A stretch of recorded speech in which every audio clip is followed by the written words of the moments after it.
Bonjour et bienvenue à ce flash. Des opérateurs économiques ivoiriens vont se lancer du 21 au 27 novembre 2017 à la conquête du marché algérien.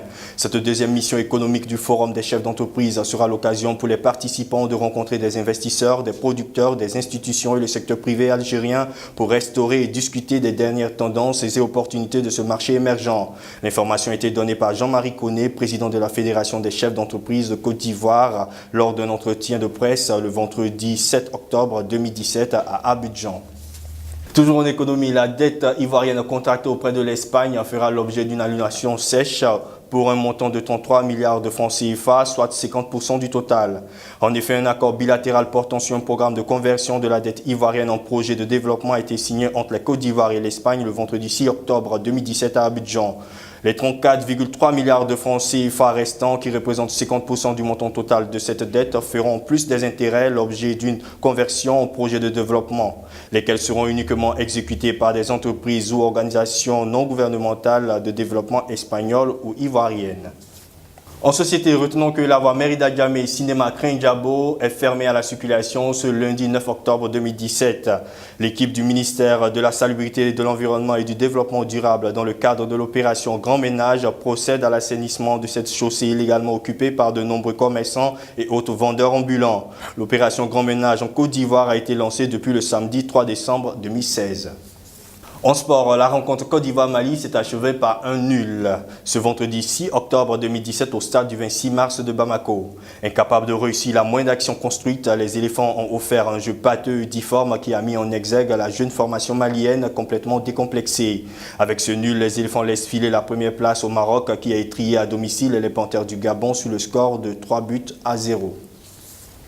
Le dimanche 8 octobre 2017, le chef du gouvernement espagnol Mariano Rajoy a accordé une interview à la presse espagnole dans laquelle il a reconnu les heures qui ont émaillé le référendum controversé catalan. Il admet user de la Constitution pour suspendre l'autonomie de la Catalogne. Par ailleurs, une grande manifestation d'hostilité à l'indépendance de la Catalogne s'est tenue à Barcelone. Notons que le gouvernement catalan demeure sur sa position qui est de voir la Catalogne sortie de l'Espagne à tout prix. En Allemagne, Angela Merkel a accepté de plafonner le nombre des réfugiés vivant sur le territoire allemand le dimanche 8 octobre 2017. L'objectif serait fixé à 200 000 personnes par an. Un virage à droite qui vise à résoudre le conflit qui oppose la CSU à la CDU et permettre la formation d'un gouvernement de coalition. Notons que la chancelière allemande était sous intense pression depuis les législatives remportées par son parti, mais avec le pire score enregistré depuis 1949, soit 32,9%. Une autre triste, le ministre tunisien de la Santé Slim Chaker est décédé dimanche 8 octobre 2017, victime d'un malaise cardiaque lors d'un marathon organisé au profit d'une association luttant contre le cancer. Le ministre a fait un discours, puis il est monté dans sa voiture où il a fait un malaise selon la même source. Et il est mort à l'hôpital militaire de Tunis où il avait été transporté. Notons qu'il était âgé de 56 ans. Et terminons en religion. Samedi 7 octobre 2017, les dépouilles de 21 chrétiens coptes exécutés en Libye par le groupe terroriste Daesh en 2015 ont été découvertes dans un charnier près de Sirte, dans le nord libyen, ancien bastion des djihadistes. Les corps mutilés de 20 hommes de nationalité égyptienne et un Ghanéen ont été retrouvés grâce aux aveux des djihadistes faits prisonniers par les forces loyales au gouvernement d'union nationale.